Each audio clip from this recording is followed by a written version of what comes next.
We have details about last night's town council meeting on this episode of Barnstable Today. It's Friday, May 23rd, 2014. I'm Sarah Mannel.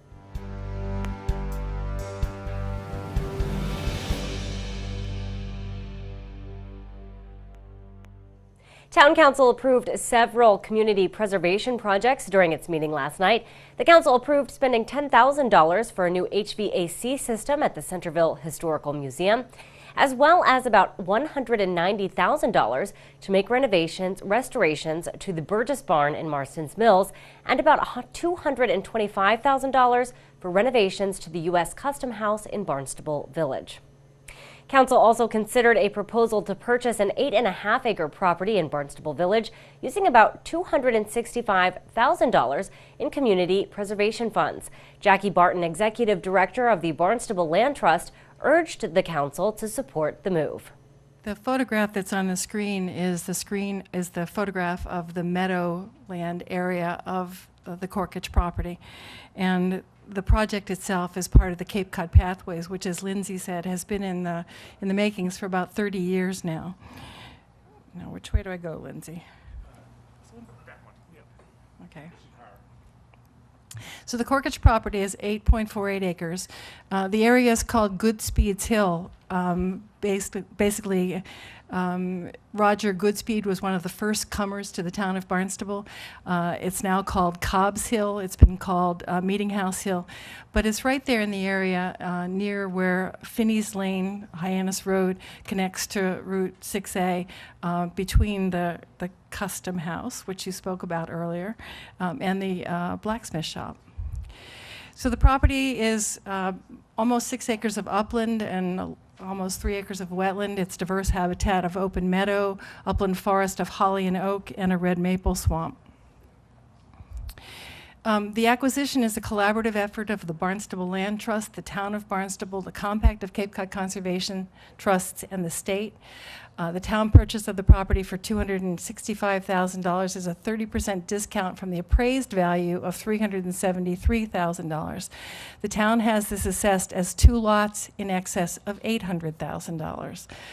The purchase price is $350,000. Barnstable Land Trust is contributing $85,000 of funds through the Conservation Partnership Grant from the State Department of Conservation and Recreation.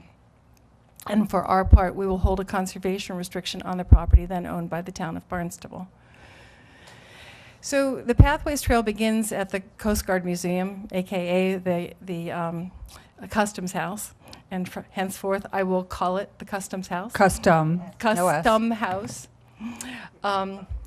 Access is between the old jail and the blacksmith shop. So the old jail is there on your left, the blacksmith shop on your right, and the Custom House is immediately to the right or to the west of the blacksmith shop. The red star shows the Corkage property in general, the green area surrounding it. And as Lindsay noted, it connects across the railroad tracks to the old salt estates. So to enter the path to begin with, you could park here at the Custom House, and you could go between the old jail and the blacksmith shop and continue on down to Old Salt Estates. And I'll show you a little bit more about the Pathways project. So this is the red trail, green trail, blue trail as they run through a portion of Barnstable Village. You can see that it's right across the street from the Unitarian Church in Barnstable Village. It's close to the county complex, and the trail itself goes down from the Custom House down through Old Salt Estates, and then it eventually crosses over Hyannis Road and goes through over to Hot Bottom Road and then back through Barnstable Water Department land. But the property is also important because it helps to enhance the historic character of the village. It preserves habitat for rare species. It links to a budding town-owned space, aka the old Salt Estates, and it protects wetlands that feed into Barnstable Harbor, the area of critical environmental concern. And there's certainly no doubt that that's one of the most beautiful places in the town of Barnstable. Councilor Jim Crocker questioned Barton about the ownership of the land and raised concerns that the town would have limited input in the future of the property. But on my pointed question about who is it that has the rights here, it's not the right of the town anymore, right? It would have to be promoted and approved by you to have some amendment. The town would own the land for passive recreation. Basically, town- conservation and passive recreation. But the town conservation committee is not judging it like they are Crocker Neck or any other parcel they own. No, they would still be responsible for managing it. The town would own the land. We simply hold the conservation restriction that ensures that it stays for conservation and passive recreation. Right, and I'm trying to talk about the powers of holding the conservation restriction. Why aren't we holding our own conservation restriction? Can't. There's something called the doctrine of merger. Basically, you can't, how can I say this? You can't own the land and restrict it and be expected to oversee yourself. Because you can't. And so somebody has to own the land, somebody has to hold a restriction, theoretically, to enforce against the other. Yes, but we could appoint a trustee to be in charge of that like we do with the property in West Barnstable. But with BLT, we have no say on who's managing BLT, what their positions are and what their thoughts are. We don't manage the land. You manage the land. The town manages the land. We just hold the restriction. Well, we're going to disagree on this, obviously, Right. because if you hold anything, we're not managing anything. If you have a deeded restriction on a piece of property, the rights fall with you, not with us. So we can agree to disagree on this, Jackie. I'm okay with that. But all I'm saying is the town of Barnstable has been stewards of the Cobb Trust, other places, and we appoint an individual to do in the best interest of the town. And that's us looking over an appointed process and moving our real estate. This is assigning it to someone, not knowing that it'll ever come back to us. There's no revision on this, am I correct? No. And I guess what I'm trying to say is the town will still own the land. Oh, I know that. We are partners in many pieces of land with the town of Barnstable. I know that too. And we've never had a disagreement between Yes. us. And I'm sure we won't as long as you're there. But that's we're talking about perpetuity, and we're talking about you and I are both getting older. So nothing personal, but there's a time and point where I want to know if we're using town taxpayer money to pay for stuff. I want to know how this is all going to work out for us as we go forward in the future. I'm going to turn this around a little bit and Sure. say that when real estate is purchased with CPC funding, the town is required to place a conservation restriction on it. Yes, I know In the that. case of Harju and Taberski most recently, you have asked us to hold those conservation restrictions, and we gave you nothing in return.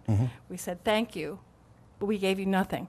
In this case, we're actually giving the town $85,000 to help purchase the land.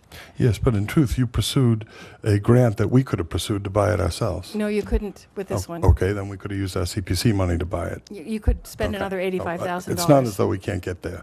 You're doing something to get something. All your land stacks up that's under your direction, and it gives you something over time too. The council ultimately voted to continue the discussion at its June 5th meeting. The NOAA shelter in Hyannis is now open 24 hours a day. The State Department of Housing and Community Development has given the Main Street Initiative Day Center project $175,000 for the first year of its operation. The program is modeled after a successful Salem, Massachusetts center called LifeBridge. The goal is to not only provide a place for the homeless to stay at night, but to provide wraparound services to help improve their lives. The town of Barnstable's annual Memorial Day Parade will be held on Monday, May 26th. The parade will form at 9:30 a.m. at the Centerville Library. The 10 o'clock parade will proceed down Main Street to Monument Square for a brief program, then up Old Stage Road to Beechwood Cemetery for the main program. Retired Marine Corps Major Greg Quilty of the Veterans Outreach Center will serve as this year's keynote speaker.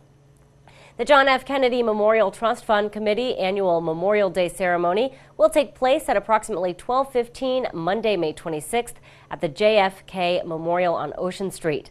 The ceremony will include Cub Scouts from Pac 54, the Barnstable Police Department Honor Guard, and other special guests. This year's recipient of the $2,500 JFK Scholarship is Joseph Egan. He will be presented with his award. There will be three Barnstable High School seniors were considered as finalists for that award. All had incredible academic and extracurricular activity records. Congratulations to Joseph. For Barnstable Today, I'm Sarah Mantle.